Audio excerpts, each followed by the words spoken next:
नमस्कार साथियों, मैं आपका होस्ट और दोस्त आशीष और आप देख रहे हैं आवाज़ 24।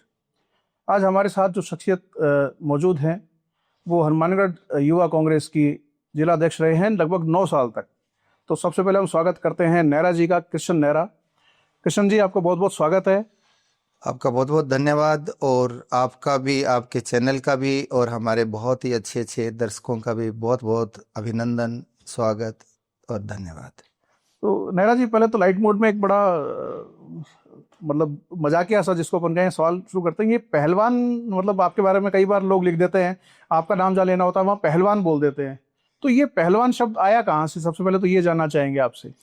ये पहलवान शब्द सबसे पहले मुझे पायलट साहब ने दिया था, क्योंकि मैं पावर लिफ्टर रहा हूँ, गोल्ड मेडलिस्ट हूँ पावर लिफ्टिंग का, इसलिए उन्होंने मेरा ये नाम रखा था। और अब तो इतना फेम हो गया है कि ऊपर नेताओं में भी मैं इसी नाम से ही जाना जाता हूँ। चलिए नेहरा जी, ये तो हुई लाइट मोड की बात। अब हम करेंगे सीधी बात, नो बकवास। तो आपके साथ ये दो दो बार हुआ कि हाथ आया और मुंह ना लगा, ये कहावत चरितार्थ होती देखी गई। तो इसके बारे में आप क्या कहना चाहेंगे?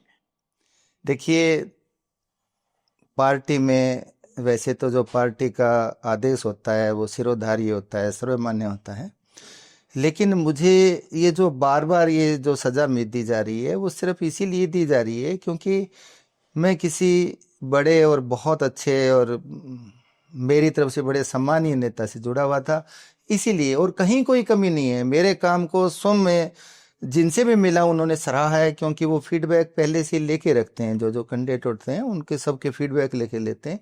इसके अलावा कहीं कोई कारण नहीं है, मुझे अप्रिशिएट करते हैं। पिछली बार तो मैं इसके बाद में जब मैं रंधावा जी से मिला था तो आपको आश्चर्य होगा कि उन्होंने मेरे को ये मान रखा था कि मैं जिला अध्यक्ष बन चुका हूँ, लेकिन मैंने उनको बताया, मैंने कहा जी मैं बना नहीं हूँ, बना तो फिर मैं आपके पास भी जरूर आता। नेहरा जी, एक आपसे छोटी सी बात जानना चाहेंगे कि आप पहले जब युवा जिलाध्यक्ष थे, 9 साल बहुत एक्टिव रहे। उस टाइम लोग जिलाध्यक्ष का नाम कम जानते थे और आपका नाम ज़्यादा जानते थे, लेकिन पिछले कुछ समय से आप उतने एक्टिव नहीं देखे गए। तो उसका क्या कारण रहा?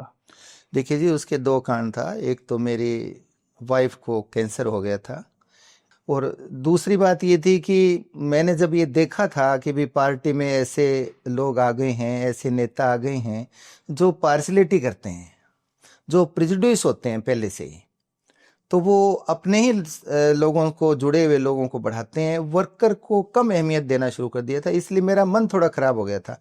लेकिन मैं किसी घटनावश से पायलट साहब से मिला, उन्होंने मुझे इतना हौसला दिया और मुझे दोबारा पार्टी में सक्रिय होने के लिए बोला, और न केवल बोला, जबकि उन्होंने मेरे को इतनी बड़ी बड़ी जिम्मेवारियां दी कि मैं खुद आश्चर्यचकित रह गया।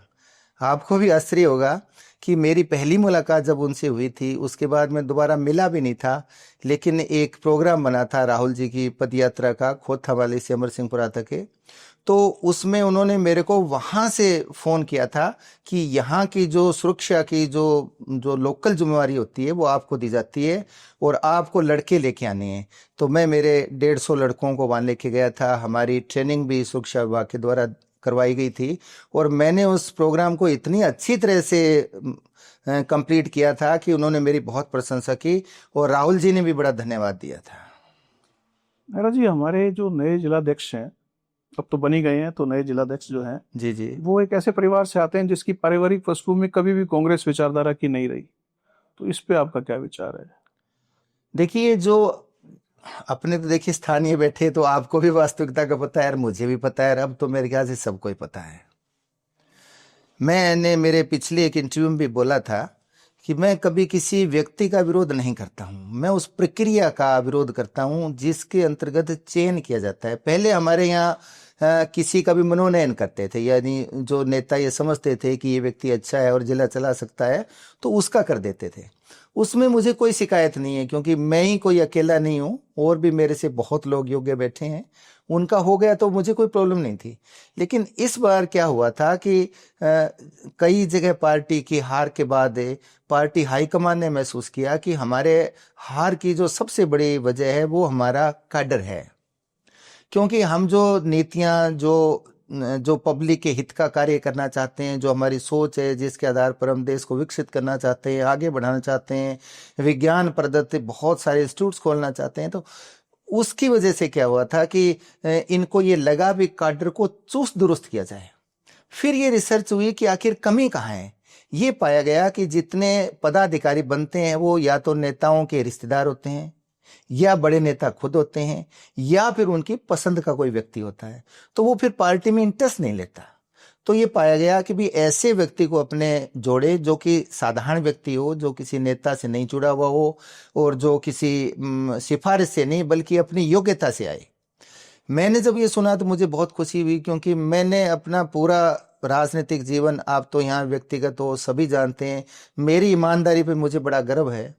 मैं सभी को ये चुनौती देता हूँ कि मैंने कभी मेरे जीवन में राजनीतिक के रूप से 2 रुपए भी नहीं लिए किसी से, किसी का चाय भी नहीं पी, और मैंने इतने काम करवाए हैं लोगों की शायद अनगिनत। और ये भी आप जानते हो कि मैंने पार्टी के लिए सब कुछ किया है। पद यात्रा मैंने की है, धरने मैंने दिए हैं, प्रदर्शन मैंने किए, घेराव मैंने किया है, पुलिस की मार मैंने खाई है, मुकदमे मैंने झेले हैं, हर काम मैंने किया है। लेकिन मैंने अपने सिद्धांतों और आदर्शों को कभी नहीं छोड़ा। मैं ये जानता हूं कि मुझे सिफारिश की जगह मुझे मेरे खुद के काम से, मेरे योग्यता से, मेरे समर्पण से, मेरी वफादारी से, मेरी निष्ठा से, मेरी कर्तव्य निष्ठा से मैं आगे बढ़ूं।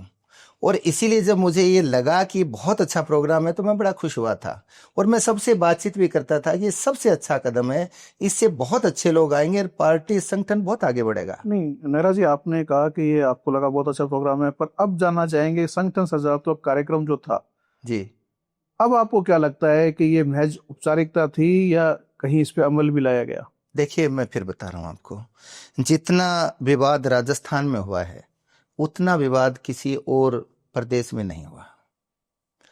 यहाँ पर भी बहुत अच्छी तरह से जो प्रोग्रामिंग की गई थी वो बड़े योजनाबद्ध तरीके से की गई थी, और लोग भी बड़े अच्छे अच्छे भेजे गए थे। उस दौरान मैंने भी एक कोशिश की, मैं लोगों से मिला। बहुत सारे लोग तो मेरे को ऐसे मिले जो कई सालों से निष्क्रिय बैठे थे। मैं व्यक्तिगत रूप से गया उनके पास, मैंने संपर्क किया, मैंने बोला। लेकिन मुझे बहुत सारे लोगों ने कहा कि नेहरा जी, मैंने कल भी कहा था, हालांकि एक बड़ी हंसी वाली बात है कि उन्होंने मेरे को कहा कि ना तो आप खराब हो ना हमें करो, क्योंकि कांग्रेस पार्टी में वर्तमान में जो निचले स्तर के पदाधिकारी बैठे हैं वो राहुल जी की इस मंशा को, इस इच्छा को पूरा नहीं होने देंगे। लेकिन मुझे विश्वास था, मुझे राहुल जी की टीम पर विश्वास था कि मेरे साथ या जो कोई भी आगे बढ़ेगा, जिसको पब्लिक या जनता या कार्यकर्ता या नेता चाहेंगे वो बनेगा। मना मैं बनूं ना बनूं कोई मुद्दा नहीं था, लेकिन चूंकि मुझे भी कोशिश करनी थी, मैंने कोशिश की और मेरे हक में बहुत अच्छा है। मैं बड़ा गर्व महसूस करता हूं कि हर ब्लॉक में मोर देन 70% मेरे अकेले के पक्ष में फीडबैक आया, और ये आप प्रभारी को ऑन रिकॉर्ड आप देख सकते हो। नेहरा जी, क्या कांग्रेस में आज जो कार्य करता है आपका, उसकी कार्य कुशलता ज्यादा मायने रखती है या राजस्थान के ऊपर लेवल के जो नेता हैं उनके साथ नजदीकी ज्यादा मायने रखती है? देखो साहब, बड़े अफसोस, बड़े दुख, बड़ी निराशा के साथ कहना पड़ रहा है कि आपकी बात काफी हद तक सही है, पूरी तो नहीं, क्योंकि आज भी राजस्थान में बड़े अच्छे नेता बैठे हैं, बड़े शानदार नेता बैठे हैं, बड़े निष्पक्ष हैं। वो आम कार्यकर्ताओं को आगे बढ़ाते हैं, उनका मनोनयन करते हैं, उनको उत्साहित करते हैं। लेकिन कुछ लोग ऐसे आ गए हैं जो अपनी खुद की महत्वाकांक्षा को पूरा करने के लिए इस तरह के निर्णय ले रहे हैं, जिससे आम वर्कर में बड़ा गलत मैसेज जा रहा है। तो क्या हम ये मान लें कि इस तरह के जो नेता हैं, तो मतलब ये भी एक कारण रहा कांग्रेस जो बिहार में इतनी बुरी तरह से हारी, तो इस तरह के नेता शायद वहां भी होंगे और इसी तरह के दिक्कतें वहां भी आई होंगी, तो ये भी एक कारण आप मानते हैं बिहार में जो हार? साहब बिल्कुल मैं मानता हूँ। गांधी परिवार एक बहुत अच्छा और बहुत ही नेक दिल, लोगों से मिलने जुलने वाला, ईमानदार, मेहनती और निडर परिवार है ये। इसके सारे ही सदस्य इस पार्टी के लिए बहुत कोशिश कर रहे हैं कि किसी तरह से हम लोग देश की सेवा के लिए, यदि एक बार पावर में आते हैं तो हम बहुत सारे भलाई के काम करेंगे, देश को आगे बढ़ाएंगे, उन्नति करेंगे, विकास करेंगे। लेकिन जो बदकिस्मती से हमारी कुछ लोग, कांग्रेस में बहुत अच्छे नेता है, आप देखना, आप बहुत शानदार नेता है, व्यक्तित्व तो बड़ा अच्छा है उनका, विचार बहुत अच्छे हैं, लेकिन कुछ लोग ऐसे आ गए हैं जो इस पूरे प्रोग्राम को तारपीडो करते हैं। नेहरा जी, मेरे को ऐसा लगता है कि राहुल गांधी जी हैं वो बड़ा कोई भी अभियान अगर शुरू करते हैं तो बहुत अच्छी तरह से उसको शुरू करते हैं, बहुत ही देख रेख में शुरू करते हैं, लेकिन वो फिर बाद में कहीं जाके उसको संभाल नहीं पाते या उस पर निरीक्षण नहीं रख पाते, भी इस वजह से ही जो ये संगठन सृजनात्मक जो प्रोग्राम था, जिसको आप कह रहे थे कि बहुत अच्छा एक प्रोग्राम था, लेकिन लास्ट में एट लास्ट जब रिजल्ट नहीं आएगा तो उस प्रोग्राम का कोई महत्व नहीं रह जाता। इसके पीछे एक कारण है जी। राहुल जी या कोई भी टॉप लीडर होगा ना किसी भी पार्टी का, वो एक योजना बना के अपने नीचे जो पदाधिकारी होते हैं उनको सौंप देते हैं। उनकी मॉनिटरिंग करना, उसको आगे बढ़ाना, उसको इम्प्लीमेंट करना, उसको एग्जीक्यूट करना, ये सारा काम वो कमेटी देखती है। यदि कमेटी के स्तर पर कोई गलती होगी तो इसमें गांधी परिवार या राहुल जी क्या कर सकते हैं, क्योंकि वो तो बहुत सारे कामों में व्यस्त रहते हैं। फिर हर काम तो वो खुद नहीं कर सकते हैं। उन्हें क्या पता हनुमानगढ़ में या गंगानगर में या बीकानेर में कौन योग्य है कौन नहीं है। नहीं, वो तो उस रिपोर्ट पे डिपेंड करते हैं जो वो नेता देते हैं। वो नेहरा जी ये देखना तो पड़ेगा, क्योंकि कांग्रेस देखिए आप कहाँ 413 भी एक बार आई थी और अब मतलब 40 44 52 99 पे जाके अटक गई है। मतलब कांग्रेस जैसी पार्टी अगर इतनी सीटें ला रही है तो कहीं ना कहीं तो ये मतलब संभालने की तो जरूरत है कुछ। ये तो समझना पड़ेगा कि कहीं कुछ कमियां हैं। बिल्कुल साहब, बिल्कुल। मैंने आपको अभी यही कहा ना, देखिए अब राहुल जी बहुत कुछ अब आमूल चूल परिवर्तन करने जा रहे हैं, वो कोशिश भी कर रहे हैं धीरे धीरे, लेकिन ये जो थोड़ी खामी आ गई थी उसको पूरा करने में थोड़ा वक्त लगेगा। और मैंने जो महसूस किया है वो ये है कि गांधी परिवार एक लोकतांत्रिक मूल्यों को मानने वाला परिवार है। ये लोग एक तो सामूहिकता पे बड़ा जोर देते हैं, सबकी जिम्मेवारियों पर जोर देते हैं। देखो एक चीज और बताता हूँ, मेरी याद आ गई। जो आप बिहार की बात कर रहे हैं, आपने देखा होगा बिहार की हार की जिम्मेवारी राहुल जी ने ली है। कितनी बड़ी बात है। उस आदमी का दिल देखिए कितना बड़ा है। आज कोई आदमी ऐसा नहीं है जो हार की जिम्मेवारी ले। जीत का तो सब ले लेंगे। एक छोटी सी कॉन्स्टिट्यूंसी भी जीतते हैं तो उसके ऊपर लोग उछलते फिरते हैं, लेकिन ये हार की जिम्मेवारी ये लेते हैं। और आपने देखा होगा पिछली बार जब हार गए थे, ये राष्ट्रीय अध्यक्ष थे, उन्होंने इस्तीफा देने में 1 मिनट नहीं लगाई थी, बाकी किसी ने नहीं दिया था। कितनी बड़ी बात है। त्याग देखिए इस परिवार का। मैं तो कहता हूं, देखिए चाहे मैं हूं चाहे कितने बड़े नेता हैं, उनको सम्मान कांग्रेस पार्टी ने दिया है। उनका जो सबसे पहला उद्देश्य है ये होना चाहिए कि हमें पार्टी को, संगठन को आगे बढ़ाएं, तभी तो वो कुछ कर पाएंगे। यदि इस तरह के निर्णय होंगे और वर्कर मायूस होंगे तो फिर परिणाम भी उसी तरह के ही आएंगे। नेहरा जी, आपके साथ 2 बार चोट हुई, तो आज आप हमें वो नाम बता ही दीजिए जिसके कारण ये नए जिलाध्यक्ष बने हैं। नहीं, देखिए ये तो सबको ही पता है। मेरे नाम लेने नहीं लेने से क्या फर्क पड़ेगा। सबको पता है क्यों बने हैं, कैसे बने हैं। पब्लिक में आपको पता, और आप तो खुद इतने बड़े पत्रकार हो, आप तो खुद जानते हो कि सारी स्टोरी मार्केट में है, किस तरह बनाया गया है, किस तरह प्लानिंग हुई है, क्या कारण है, इसके पीछे क्या लॉजिक है, सब कुछ आप लोग जानते हो। मैं पार्टी का अनुशासित व्यक्ति हूँ, इसलिए मैं इस प्रश्न का उत्तर देने के लिए क्षमा चाहता हूँ। अपने जो नए जिलाध्यक्ष बने हैं, ये बातें भी बाजार में कहीं ना कहीं आ रही हैं कि एक बार आप अगर चाहते भी थे इनको आगे बढ़ाना तो इनको युवा जिलाध्यक्ष एक बार बनाया जाना चाहिए था, जी। क्योंकि इनसे काफी सीनियर बैठे। तो जिलाध्यक्ष के लिए अभी जल्दी है, इनकी उम्र, इनके जो अपन कहें कि एक्सपीरियंस के हिसाब से अभी थोड़ा सा जल्दी है। इस बारे में आप क्या सोचते हैं? देखिए आपकी बात ठीक है। मैंने पहले भी ये कहा है कि आप टिकट पार्षद की, डायरेक्टर की, प्रधान की, जिला प्रमुख की और यहाँ तक कि विधायक और सांसद की भी ये सोच कर दे सकते हैं कि ये व्यक्ति जीत सकता है। हालांकि वो पार्टी में नया नया आता है, फिर भी हम मानते हैं कि जीत सकता है। तो क्योंकि कई बार क्या है, सरकार बनाना भी जरूरी है। सरकार के बिना पब्लिक के काम नहीं कर सकते, लोगों की भलाई नहीं कर सकते हो, तो उस वजह से दी जाती है। लेकिन संगठन में कभी भी नहीं आना चाहिए ऐसा व्यक्ति। संगठन में वो व्यक्ति आना चाहिए जिसने कई सालों तक काम किया हो, वो कांग्रेस की रीति नीति जानता हो, उसकी समझ जानता हो, उसके व्यवहार को, उसकी योजनाओं को समझता हो।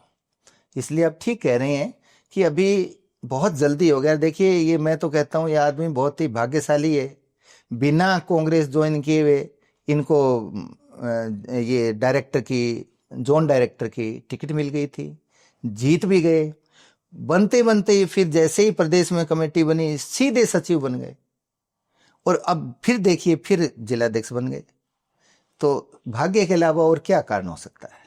नहीं, पर जिले के सभी विधायक जिसकी अनदेखी कर रहे हो, जिस नाम पे मोहर नहीं लगा रहे हो, उसे जिलाध्यक्ष बना देना, ये समझदारी भरा निर्णय तो नहीं लग रहा है। देखिए ये प्रश्न तो आपको पार्टी हाईकमान से पूछना पड़ेगा, क्योंकि हमारा निर्णय नहीं है। और ये तो आप जानते हैं कि वर्कर ने, नेताओं ने इस निर्णय का विरोध किया है, कुछ चंद साथियों को छोड़ के। मुझे नहीं लगता कि कोई इस निर्णय से, हालांकि हमारा कोई मनीष से कोई किसी तरह कोई विरोध नहीं है, हमारे किसी बड़े नेता से विरोध नहीं है, लेकिन जो प्रक्रिया आप कह रहे, इस प्रक्रिया का विरोध किया है। यदि इनको बनाया ही जाना था तो सीधे मनोनीत कर देते, कोई प्रॉब्लम ही नहीं थी। फिर लोगों को आपने देखा है, आप तो खुद वहीं मौजूद थे, घंटों बुजुर्ग 70 80 साल के बुजुर्ग लाइन में लग लग के मिले थे, और उनके दिमाग में कहीं था कि हाँ, हमारी पसंद का व्यक्ति जिला अध्यक्ष बनना चाहिए, जिससे कि हम पार्टी को आगे बढ़ा सकें। नेहरा जी, ये जो सारा एपिसोड हुआ, चलिए मतलब संगठन सृजनात्मक कार्यक्रम भी हो गया, फिर जिलाध्यक्षों की नियुक्ति भी हो गई, और आपने बता भी दिया नाम ना लेते हुए भी कि भी हाँ क्या कारण रहे। तो इन सब के बारे में अगर आपसे कहें कि भी आप आला कमान को या राजस्थान के बड़े नेताओं को अवगत कराना चाहें कि भी आगे भविष्य में इस तरह की गलती नहीं हो, तो कोई संदेश आप उनको देना चाहें? देखिए, राजस्थान के तो प्रत्येक नेता को पता है, उनको तो बताने की जरूरत नहीं है, लेकिन हाँ, मेरी ये कोशिश रहेगी कि मैं राष्ट्रीय नेतृत्व को भी इसके बारे में बता सकूं। इसके लिए हम कोशिश करेंगे, एक संगठन लेके जाएंगे। पहले मेरी इच्छा थी कि एक पदयात्रा यहाँ से लेकर दिल्ली तक निकाली जाए और एआईसीसी पर धरना देकर ये बताया जाए कि राजस्थान में क्या हुआ, लेकिन फिर मुझे पार्टी के सीनियर नेताओं ने इसके लिए मना कर दिया, क्योंकि हो सकता है इससे पार्टी की छवि को कोई नुकसान पहुंचे, और मैं ऐसा कोई काम नहीं करना चाहता हूं कि उस पार्टी को नुकसान पहुंचाए जिसने मुझे इतना मान सम्मान और आदर दिया है। तो अब देखिए, वैसे तो ये निर्णय अब मतलब हो चुका है भी, ठीक है, हम उस पर क्या कार्रवाई करेंगे या नहीं करेंगे वो एक भविष्य की बात है। पर क्योंकि आप कांग्रेसी रहे हैं और निष्ठावान कार्यकर्ता रहे हैं, इतने सालों से कांग्रेस के साथ जुड़े हुए हैं, तो कांग्रेस कार्यकर्ताओं का जो मनोबल है वो ना टूटे, क्योंकि अब आगामी समय में नगर परिषद के, पंचायतों के चुनाव आ रहे हैं। हाँ। तो मैं ये चाहूँगा कि आप कांग्रेस कार्यकर्ताओं को कोई एक संदेश हमारे माध्यम से दें, जिससे उनका मनोबल जो है वो ऊंचा रहे। हाँ, देखिए, ये उदाहरण ये मेरे से ले सकते हैं। मैंने अपना घर, परिवार, अपना कैरियर, अपना बिजनेस, इस राजनीति, इस पार्टी के लिए बहुत कुछ खोया है मैंने, पाया कुछ नहीं है। पाया नाम है, सम्मान है, ये जरूर पाया है। इसलिए हौसला हारने का तो कोई सवाल ही नहीं उठता है। मैं बिल्कुल हौसला नहीं आ रहा हूँ। देखिए, मैं उसी उत्साह से लगा हुआ हूँ, और मैं आज भी पार्टी के लिए जो कर सकते हैं वो करूंगा। व्यक्तिगत या इस चीज का विरोध कुछ भी नहीं है। पार्टी का जो काम होगा मैं जरूर करूंगा, उसमें मदद भी करूंगा। चुनाव में भी जैसी मेरी औकात है, जैसी मेरी क्षमता है, मैं उससे बढ़कर करने की कोशिश करूंगा।